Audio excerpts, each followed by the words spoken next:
got trying to build this situation. You need people to remind you, like sometimes when God has shown up, because fear will distort your way of thinking. All right, bro, so tell me, what is Through Our Lens? Through Our Lens is past photography. It's past anything that has to do with a cameraman. It's actually how we live life, bro. How everybody has a perspective.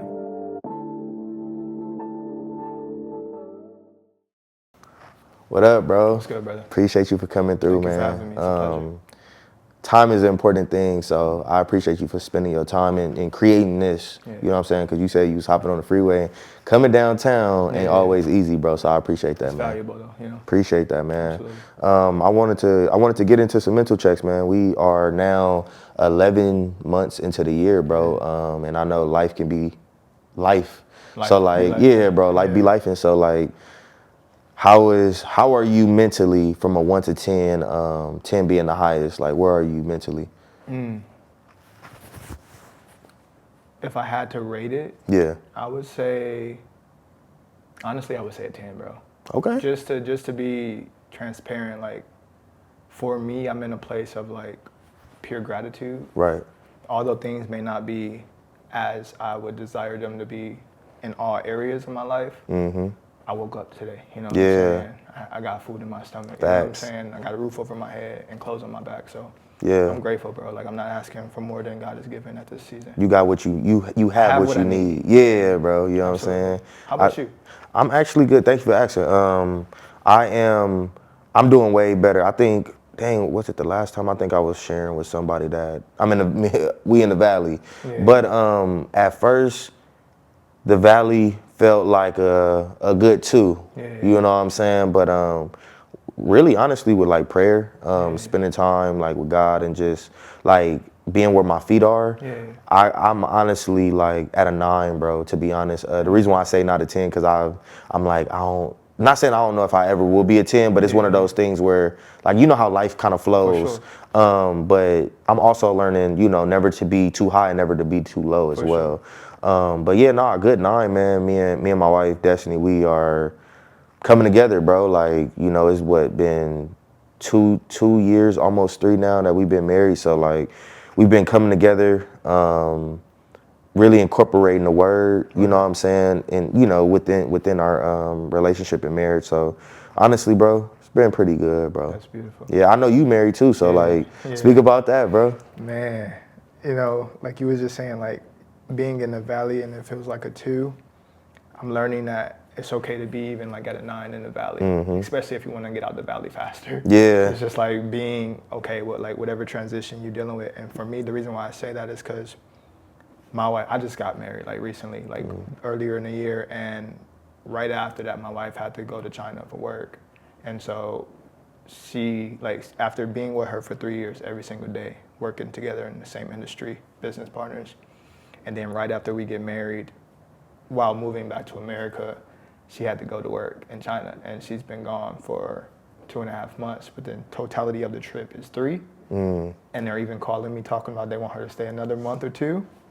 And so in the beginning of that experience, I was like being me, like being, you know, physical and like trying to be a man. Like, you can't go, like, for as long as you want to. Like, we got a house, like, we got responsibilities here, but at the same time too, looking at how her life was before me, China was a part of her existence. Like, she lived there for 10 years, so it kind of like made her who she is today. And so honoring myself, because I'm also in business and maybe some season I will have to travel and I can't be like hypocritical. So honoring it and like giving her the grace and the space to do what she has to do for her was the release for me to like not be so down and like not allow those thoughts to kick in and to create insecurity and fear and doubt. And so, but at the same time being honest and vulnerable and communicating with her my emotions, like realizing in the moments of sadness versus being sad and putting it on her like anger. It's like, I miss you. And it's like, realistically, although you are in another country and you're doing what you're doing in the physical realm, like, we have to still prioritize in a spiritual manner to make sure what you're doing there and what I'm doing here, although we're separated, is still playing a role in the totality of our marriage. Yeah. And so by me being able to lead in that space, even if it's not in a physical manner, it's not only giving me peace, but it's also allowing her to also, you know, be led at the same time. Yeah. So it's tough, but it's also like I've experienced way worse things and I've overcome them, and I've always been able to use them as a testimony. Yeah. So I think it's literally just a valley moment, and I'm able to see like why I'm in this valley, and it's actually instilling something in me that if she was physically next to me, it wouldn't. Yeah. So yeah, it's a good transition for me. But That's a good realization, man. Like, so let's take it back even before like marriage, like, because you speaking the way you speak, man, it sounds like you done learned a lot, you know, before, because you said what you guys been together for 3 years, and then y'all just got married, what, this year? Yeah, it was the beginning of the year. In the beginning of the year. So like, take me back before your relationship with her. Like, what was some things that helped you, the transitions that help you be who you are right now? You said lost? Lost. So I was married before in Michigan. Got married very young, 22. I was chasing God in all ways possible. And at this season in my life, I was doing everything right under the eyes of God, because I was actually on my way to become a pastor. It was my journey. A lot of people don't know that about me. And I was with this woman, and we were doing everything right. We both were serving in a church, but the only thing that we weren't doing was we were laying in bed, married, right? Yeah. And this was around the time where the news and everything was saying like the world was going to end. Oh, got you. So we was afraid, and we was like, let's just get married. We're young.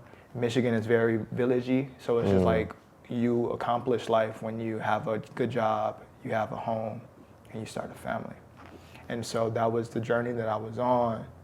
But in that process of me desiring different things than her being the traditional person, me being a creative, we just didn't sync. The energy wasn't there, and we didn't actually give each other enough time to decide if we were meant to be together. It was more like a lust experience, because I was fresh out of a relationship. We met and got married 8 months in.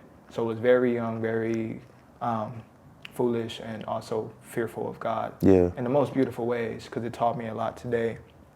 But in that process of divorce, I had to, in a sense, break free of everything that I've seen happen in my bloodline, like my parents, separating early, everybody in my family, you know, not really having examples for marriage. And so either being completely repetitive in my relationships or desiring to change, I had to leave Michigan. And so that was the start of my journey to self-love. And in that process, when I was leaving Michigan, right after the divorce, my pastor at the time, he gave me a message, and I ran with it for the rest of my life. And he was like, God is taking you to a new place, and you can't take with you the things that you're leaving behind. Like the things that are burdening you here, you can't take them to the new place that you're going.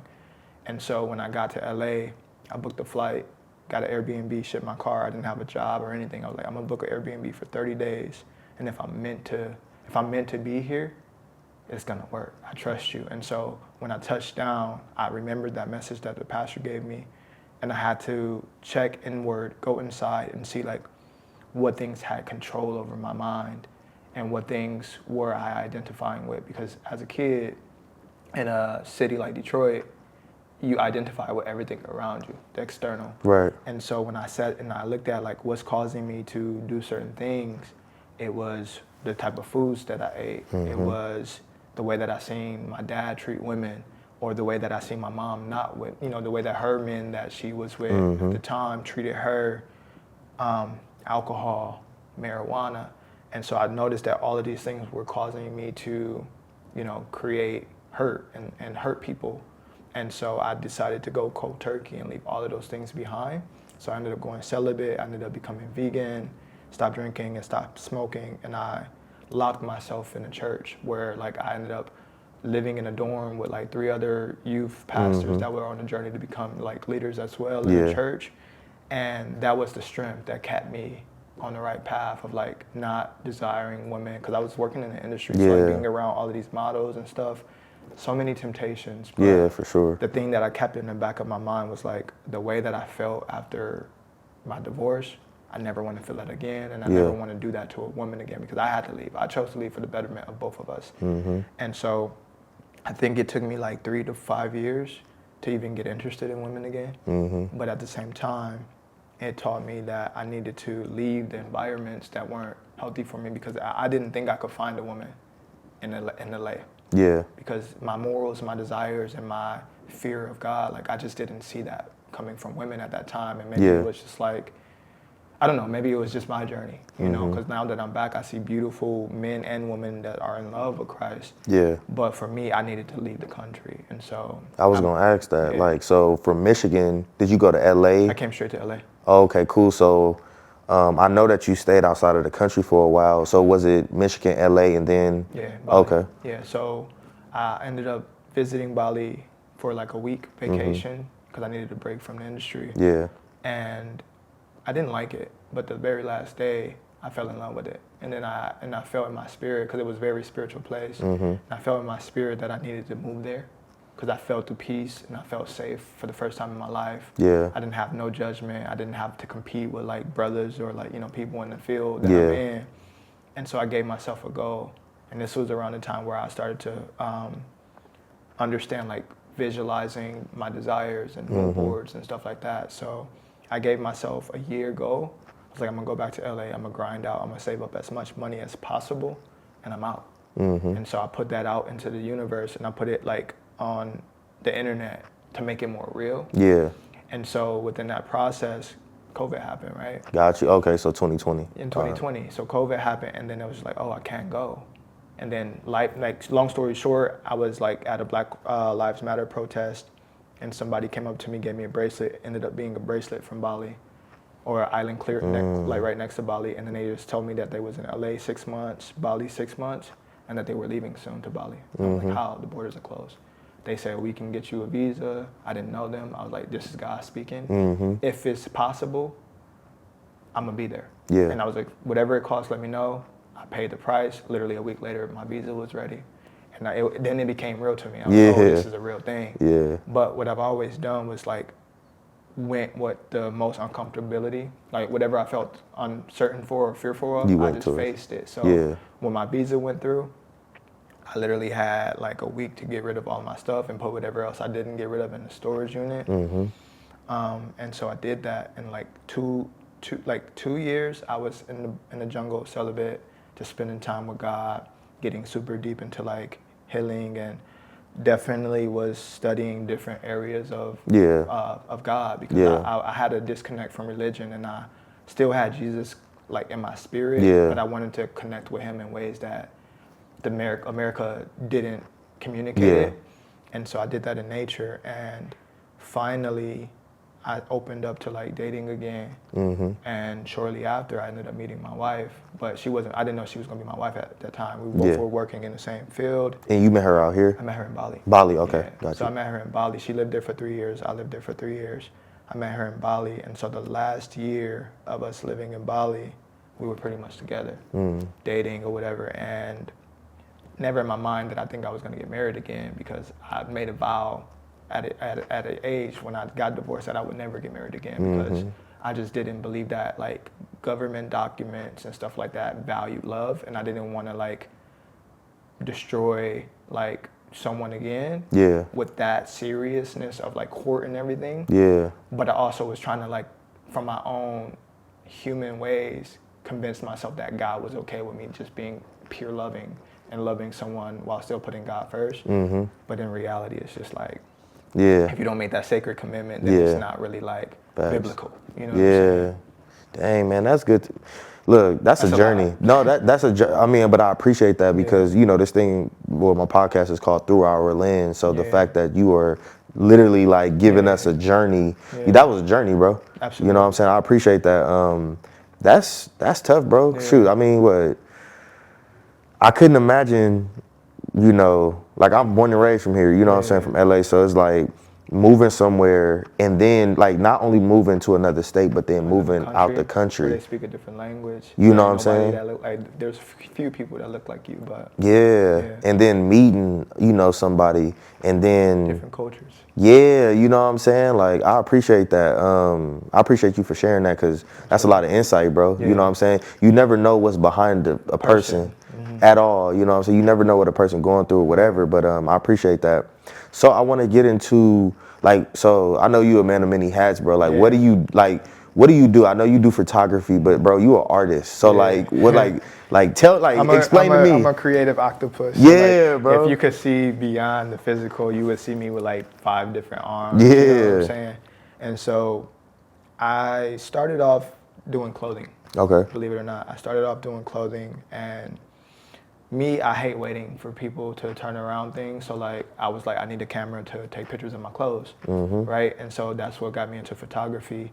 And then I was like, I needed models to model my clothes. And then I decided to just get a release trigger and started modeling my clothes. So that got me into modeling as well.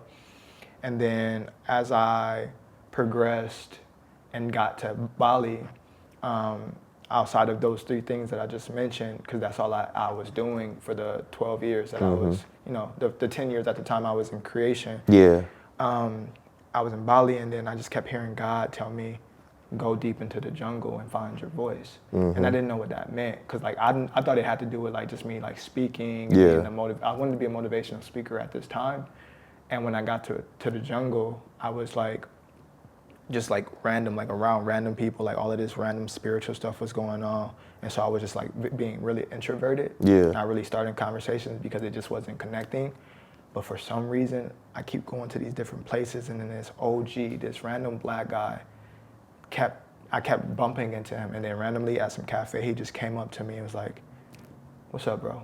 Tell me your story." Oh, and so we started to chat, and this dude ended up being from, it's from California, but I wanna, was it from, I think it's like the Bay or something like that. Okay, yeah. Something like that. Yeah. And so he ended up becoming my guru.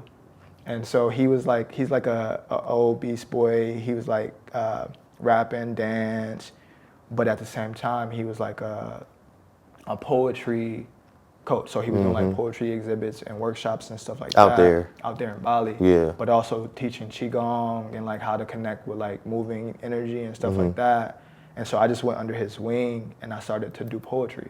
And so that was the call that God was saying, go find your voice. And so I didn't know what it meant at the time, but like when I met him, instantly I knew. So I just dived into poetry, and that instantly shifted, because I released the book like 25 days into me doing poetry. Yeah. Released a poetry book exhibit, and right after that I was like, all right, I need to elevate for something higher. And then it instantly turned into conscious rap, because I wanted to like communicate with my brothers and sisters. Like I got 10 brothers and sisters, or 9, me being the second oldest of 10 in Michigan. And it's like the spiritual poetry, they don't connect with this stuff. They don't know meditation. They don't know none of this stuff. Like, I need to rap. Like, I need to put some 808s and stuff behind what I'm saying, but still speak in a healing fashion.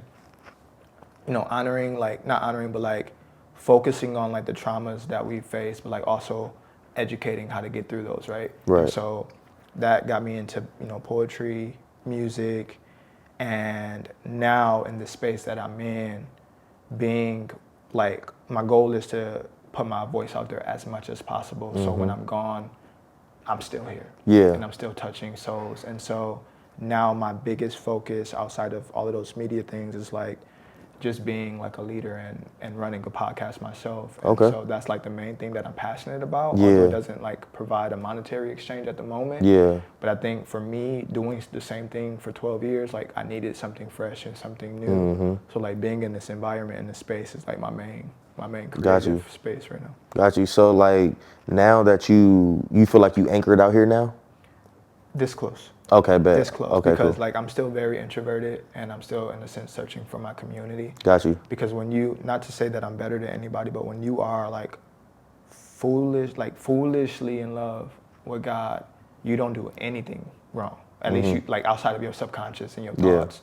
And so I don't do any, like I'm in the house 24/7, bro. If I'm not working, I'm not outside, or I'm at church, right? But like being in a church space too, is like everybody got their own stuff. Everybody going through their own thing. So you don't really want to invade into people's spaces. So feeling, in a sense, to be like honest, like feeling alone, but also that allowing me to get so much closer to God, to where like now I'm fully covered and I'm like at peace with it. Yeah. I'm getting like really anchored, because in this season of transition and transparency, like my wife not being here, like there's a financial burden. Yeah. Especially not being committed to this place, because I do have an opportunity to be in Bali, have opportunity to be in Africa. And so whenever like I'm not satisfied, those internal thoughts start to come in of like, you should just go, you should just leave.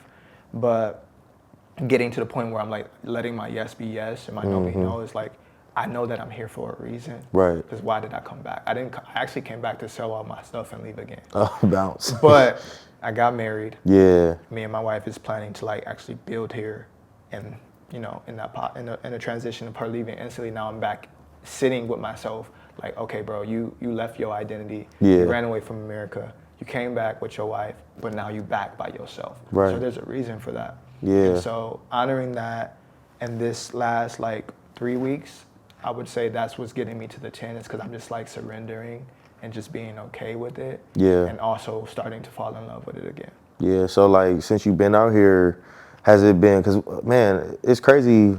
I didn't think that community was like this important. So like, now that you are here and you like you say, we go to the same church, stuff like that. Has it, I know, but then you also said that you were like, got the introvert thing going on. So like, has it been like hard to find community? Like, I mean, we got the men's thing going on, but like, has it been hard to bump into people? Like, cause I know you said you don't want to be a burden on other people, but like, has that been hard, like to create community? Honestly, last Sunday was Connect Week, right? And I was even talking to Brian like, last Sunday. I was so in my energy, like I was confident, I was moving around, I was dancing, I was talking to strangers. Yeah. And so I think it's just a confidence level, right? Like when you feel like a black sheep or you feel like an outcast, that's how you're gonna carry yourself. But once you start to accept him, like I'm a child of God, and like these are my brothers and sisters, regardless of like if we go have coffee or not. So like in that space, it's just like, it's really about me, you know what I'm saying? And then the Sunday before that, I was like, I'm realizing, because I have this huge relationship with my camera. Yeah. Let me just start going places with my camera to like break the ice, to like start a conversation. And so I went to church with my Black Magic on a tripod, bro. And so many people was coming up to me and talking to me. And I was just like, let me just go outside, set my camera up, and just stop people and ask them if I could talk to them and ask them a question about what they thought about church. This was in front of the church? This was right in front of the church. Oh, damn. This was right in front of the church. Where was I at? Yeah, and so it connected me with more people, like, and it just made me feel more confident, because like when you spend so much time not socializing, it's really hard to socialize. Even when you know you're a really cool person, it's just like, I'm good. I'm gonna just go. You know what I'm saying? That's where our safety at. We be chilling. You feel safe, but like me putting myself in these spaces to like challenge myself to be more bold. It's like, what's the best way to do it? Walk around with a massive camera on a tripod. You know what I'm saying? So I think it's an intention. Like if I intentionally feel like, all right, today is just gonna be a day where I go get a service and then I'm gonna go right back to my bed, then that's what it's gonna be. But if it's like, I'm gonna actually put myself out there today and make sure that like I impact somebody, or like I be the light today.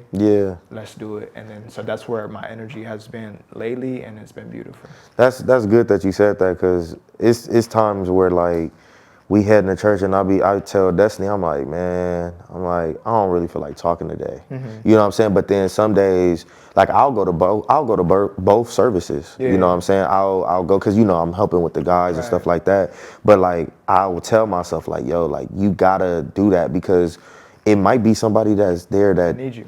You know what I'm saying? And sometimes I feel that way, sometimes I don't. But like I feel like if I don't meet individuals like you. You know what I'm saying? If I don't, like I didn't even know that we had so much in common. Remember the time we were talking, I was like, yo, I left literally thinking about the conversation that we had, and I was like, dang, that's crazy. I was telling you, like after I seen you at the first the Breaking Bread, and I was sitting literally right in front of you. Yeah. And I asked you, like, bro, you from Detroit? Because so many things that you were saying just resonated with my spirit and my past life, and like also just like it gave me like this cousin experience. Yeah. And so, you know, I get it 1,000%. That's also my conviction too. Is just like knowing what's instilled inside of me, knowing the things that I've experienced in life, knowing that I've overcome them. Yeah. And I know how it feels to be free of that, to in a sense have officially found peace. It will be an injustice of me to stay in the house. Facts. It will be an injustice of me to take what God is putting inside of me, that God has put me through, the valleys that I've conquered, and not be available for the brothers and sisters that's just finding Christ for the first time and looking for leadership and looking for examples or brotherhood. Like the community that I keep searching for, God is telling me to create it. Yeah. You know what I'm saying? And so that's what I'm doing. I was like talking to Brian, I was like, we should have more Bible study, and it shouldn't be once a month. Yeah. We need more leaders. And I was like, all right, bet, sign me up. Yeah. And obviously, whatever that looks like in the process is like, I've been in process this whole time. Yeah. We've been in process this whole time, and all of the things that we have experienced in a sense, like when you accomplish these things, they're like badges on your armor suit. Yeah. And you're not supposed to just like put it to rest. Like, not saying that we want to keep bringing up these past traumas to bring them back to life, but like, no, like you have to, in a sense, walk with your shield of armor and your accomplishments on your chest. Yeah. Chest out, Yeah. chin up. Yeah. Because people need it. Yep. You know what I'm saying? Facts. And so like that's what I'm falling in love with. It's like literally yesterday I was at a coffee shop, and I've been praying for like more Bible study experiences. And the craziest thing happened, bro. I was walking home around like 6 p.m. And I live in Oho, right by the Ark, right? Oh, yeah, okay. Right by the Ark. And so that's why I always park on that road. And as I was walking home, just like listening to the gospel in my head, I'm just like, I'm so in love with God, bro. And there was this young black woman in front of me walking with a book. And she looked back, and I looked at her, and it was just like a sync, like real quick, but then I just let it fade. Because obviously I'm not like, you know, just like, that's what's up. But then as she was turning into this apartment complex, there was this window in like a conference room, and there was all of these women in there with their Bibles out. Oh. And I was like, y'all having a Bible study? Like, I spoke up. God was just like, say something. I was like, y'all having a Bible study? And then she was like, yeah, you want to join? And I was like, absolutely. Can I really? Yeah. And she was like, yeah. And I'm like, all right, I'm about to go grab my Bible. I'll be right back. I was driving to the house 2 minutes away, just like, thank you, Jesus. You heard my prayers. You answered my prayers. I was like a child. Like I was childish and excited. And when I got into the Bible study, it was just me as the man. I was the only man there. And I was like, okay, well, let me just listen. I was like, let me just listen. I'm not going to say nothing. I'm just going to listen. But then the Spirit was like, you got to talk. You got to talk. Because like I've always been in these environments where I was the only male energy around these women. But I've also been the only male that has like fully been able to express and connect to my feminine, because I was always around my mother growing up, right? Right. And then a guy came in later towards the end of it. But the funniest thing is like, towards the end, I was going to ask them what church they was going to. And literally the girl was like, the service Pastor Stephanie was talking. I was like, no way. I was like, is this one LA? Yeah. And she was like, yep. I was like, this is my church. So it was like, God, you listening? And like, I was literally talking to Brian about like, how do we start like more men's things? And it was like, maybe it ain't about like a specific community that I think that I need. Maybe it's just like the body of Christ that I need. Whether it's women, men, or both. And so it was just a beautiful experience, bro. That's good. And so yeah, it's just like keep staying in the pocket of like what you're praying for, because I know I'm taking over the podcast. I'm sorry. This is good, bro. And knowing that like the spiritual realm has a different timing. You got to just sit in that pocket and realize like, okay, God, if I'm praying for this certain thing, it says that he wants to answer all of our prayers if they're in alignment with him. So if I know that I'm doing the will of God, I know that I'm removing all things that create sin, but the blessings aren't showing up. It's not about them not showing up right away. It's about me being patient and trusting that it's coming, but also having the understanding that in the spiritual realm, there's a warfare going on. So whatever blessing God is sending down to me, there's angels and demons fighting to make sure like the angels are on my side and the demons are making sure like I don't get them, because they know how many people are going to get touched by me receiving these blessings. So it's just like, let me be completely patient and trust that if I sit here, by the time that the blessing hits, I'm in the pocket to catch it, because it's gonna fall in your hands. But if you ain't there and you over there, or you scrolling on Instagram 24/7, it's gonna hit the ground and you missed your blessing. And then next week you praying for the same thing. You know what I'm saying? So it's just like, I'm just in this space of complete surrender, bro. And I'm, like I said, not in a sense like trying to be this world leader, but it's like I just have to show up and create the community that I desire, because ain't nobody, like, everybody got their own stuff that they're dealing with. Yeah, that's facts, man. And I feel like even what you was talking, and like how we were talking about like showing up and stuff like that, even by you speaking up, like that's just like hiding our talents. You know what I'm saying? Exactly, like just hiding them, like, oh yeah, no, I'm cool. I'm just go to the crib, or you know, I'm just go out hang out by myself, or no, I'm just gonna just not do nothing. You know what I'm saying? So nah, like for sure, surrender has been like the number one thing for me right now. Like surrender and submitting, man. Like just giving it to God, because it's already His in the first place. You know what I'm saying? But it's just like understanding, like I was just talking about this on a previous podcast, just like understanding that the way that I thought things were gonna look like ain't the way that God you know, the way God is basically the way I think it's gonna look is not the way God you know, God think it's gonna look. It's like He has a total different scope on this earth than we do, and we are just in it for a blink of an eye. You know what I'm saying? So for me, our desires change all the time too. Yes, man. Like, wisdom comes when you remove that expectation. But knowing, like, I expect you to provide for me, God, because that's your word. But me praying for something, that's my word. So again, like I said, like, it says it that we're gonna have a roof over our head, we're gonna have food in our stomachs, and we're gonna have clothes on our backs. But if my photography softwares ain't paid for, that ain't got nothing to do with God. That's just my own earthly desires. So that's how you get to a 10 real quick. When you're just like, I got it all. Like, I have the inheritance of God on my life. And if this season is a drought, like if I don't have, you know, 4 meals today, I'm fasting. And that's cool. Let me spend this moment in your presence and take away my flesh desires. Like rest my digestion so I can like spend time with you. And you good. Like, we don't need as much as we want. You know what I'm saying? And that's the perspective that we need, though. You know what I'm saying? Because, like, I'm just looking at how the world look right now, man. It's like when something pop off, our emotions are so connected to everything, like, and we like how you said, let our no be no and our yes be yes, and we can't just be swung from left to right. We got to be able to be centered, because like how you said, if we're not centered and we're not in the place where if God is like, okay, He was right there, let me just drop this blessing, let me drop these blessings, right? And you move an inch because out of your emotion now, like how you said, you miss that. And that's on you. You know what I'm saying? Like, and then you judging God, like, you don't answer my prayers. Like, I answer all of them.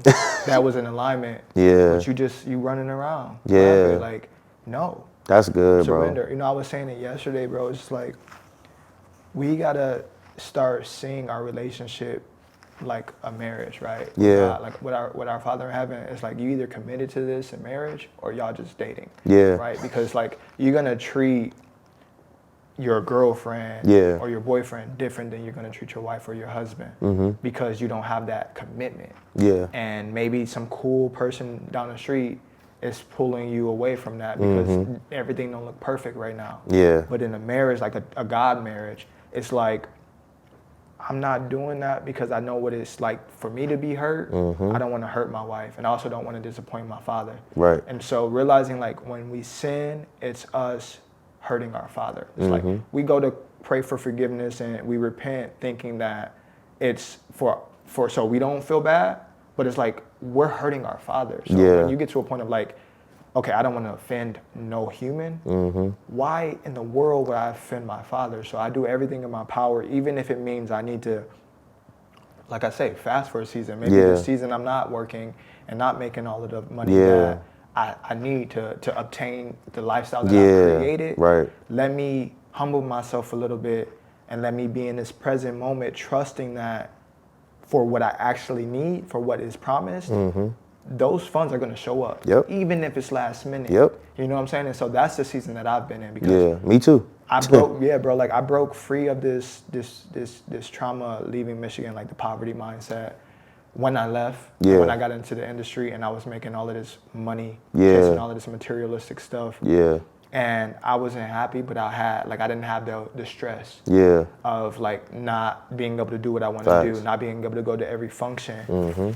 But at the same time, my relationship with God wasn't at its ultimate high. Not saying that you could ever be at the top, but in the season where he stripped, like he not stripping things from me. I'm praying that he stripped things from me. I'm like, if it's not honoring you, take it away. And he's taking it away. And then the money ain't coming. Right? And so in that, it's just like, am I going to go back to these things that I know I can make money from? That part. And disrespect everything that I gave, like that I asked for, and block my own blessings? Or am I going to sit in this moment, lean into your word more, switch up my diet a little bit? Maybe I'm not eating steaks every night. But maybe I am. You know what I'm saying? So it's really just like, really refocusing on the long-term goal. Because us as humans, we're so focused on this instant gratification that we forget what we even asked for. Because in your accomplishments and my accomplishments, when I'm in the flesh, I don't even sit and receive the the applause. It's like, okay, that's cool. I did that job. But what's next? What's next? You know what I'm saying? Versus sitting in the present, like, okay, well, this is a season where God, you're actually speaking to me. And maybe like I'm not working this week, but this week is a moment of rest. This week is a moment of like connecting with people that I haven't seen in a long time. Maybe I can call my mom. Maybe I can rekindle a relationship with my father. And seeing that as a wealth exchange, like, okay, this is what he's paying me for in this season. And that's going to add to the value of who I'm becoming as a man or a woman. And so, bro, it's just like really being intentional and being clear-minded, like being able to fast in the space, rather it's through like reading the word or and meditation, because like a lot of people against meditation, but there's so many times in the Bible that say meditate. Even in the King James Version. Meditate on the word. Like meditate on the word. So like just like build that relationship, get off IG. For real. And if you on IG, make sure your algorithm is pushing out the word. You know what I'm saying? And literally just like be patient. I think being patient and like removing that expectation while still having a desire, it's gonna meet you where you are. Man, I think about like when was it Peter? Peter was on the boat, but was it Peter that stepped off the boat to walk on the water with God? It was Samuel, right? Samuel converted to Peter. It was Peter. It was Peter, It was Peter. So I'm thinking about, you talk about Detroit. I'm thinking of like, well, me and my wife both from LA, but like South Central LA, right? It was, to me, it was such a, I didn't know, but it was such a comfort, a comfort zone, right? And I feel like moving outside of that was like a faith move, right? And now that I'm outside of that, I would call it like a principality, to be honest with you, because like just where I'm from, like you can feel the weight when you go back over there. So like going, you feel it when you think about it. Yeah, bro. It's like I try to explain to people like gang banging is very it has a gravitational pull. The gang culture has that, like the hood has that. Let me not say the gang banging, but like the hood has that gravitational pull to where it feel good, it's comfortable, it's what you know what I'm saying? So, but for me, I think moving outside, like being married and, like being intentional, going outside of that and doing that on faith, it's like, okay, God was with me. I feel like he was rocking with me. He was rolling with me on the boat, right? And then once he told me to get outside, it's like, oh no, come out to the water, like, you know what I'm saying? And then when he gets you out there, I think that's where those thoughts come from of like, oh, now I'm blaming you because now I'm sinking. You know what I'm saying? But the whole time I'm sinking because I took my eyes off you. And that's exactly it. You know what I'm saying? That's so exactly as it. you were saying that, I'm like, yo, that's the thing that popped in my head. Like, dang, like when he took himself outside of that boat and was like, oh, okay, cool. It was just him and God. But then as I think I got it. I think I got it. Then he starts sinking. And for a lot of the times that'd be us. Oh, we got it. No, we got it, God. No, we good now. And then now we sinking. And now we blaming him because we sinking. Yeah, bro. It's like when you think about acupuncture, right? Like I ain't never did that, a certain point in your body affects another part of your body, right? And so when I think about it, I think it's in Proverbs. It's like when our eyes are on the Lord, He removes our feet from the net. Meaning that the way that we step, the direction that we go, Right. is based off of what we're looking at. Right. And so if my eyes are on the things of this world, like my check, satisfying my boss, Right. if I'm my own boss, satisfying my bills, Yeah. versus like, okay, I'm working, but I'm also making sure that my work time is equally balanced with my worship time or my healing time, because I could work 24/7 and miss out on everything else, but then I'm gonna only have a relationship where I'm asking God for stuff. Yep. Versus being in a relationship. Transactional. Yeah, it's a transactional experience. So really getting to like looking at your feet, like where are you positioned at, and if it's so far from what you think you desire, that's in alignment with God. You got to see where your eyes are focused at. Facts. And when you do that, you can like, okay, cool, I get it. I'm so far gone. But the beautiful thing about this relationship is that He's always going to be willing to let me back into the house. So let me turn around and let me go home. Facts. You know what I'm saying? Yeah, man. So lastly, man, I want to say it's kind of like an inspirational piece. So like I ask people to speak to their younger self, but honestly, man, like we can't do that in real life. But like speak to a young individual that may be about to go through what you've been through. You know what I'm saying? Say something that may help them. This your camera, bro. So I got you. If I could say anything, it would be to really listen to what you feel in the wee hours of the night in a positive fashion, because although when you wake up, you may have to face trials and tribulations from maybe your home, maybe your homies, maybe just the surroundings that you're in, have a little bit of faith beyond what the people around you have, because that language that's being communicated to you isn't fake. It isn't a fairy tale or a fantasy. It's real. And the only reason why it won't come to pass is if you allow the outside voices to be the guiding way or the guiding light for you. And always remember, it's okay to be a good person. It's okay to be gentle and vulnerable, because that's how you heal. And there's always somebody willing to listen. You may feel like you're alone in this season. You may feel like the world is against you, but trust and believe that you're capable and you're strong enough to get through these experiences.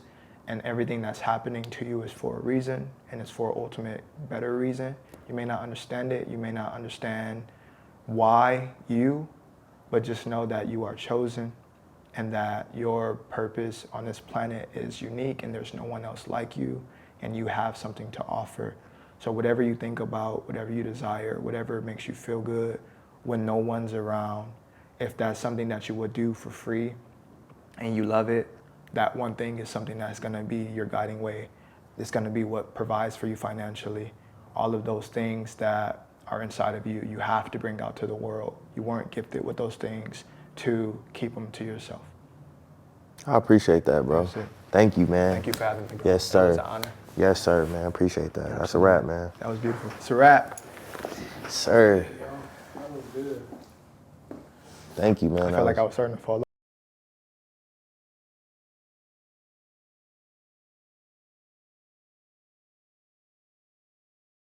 You know what I mean? So you physically have to do things for faith to activate. You people pleasing and giving peace to the wrong step. Come boss up, yeah.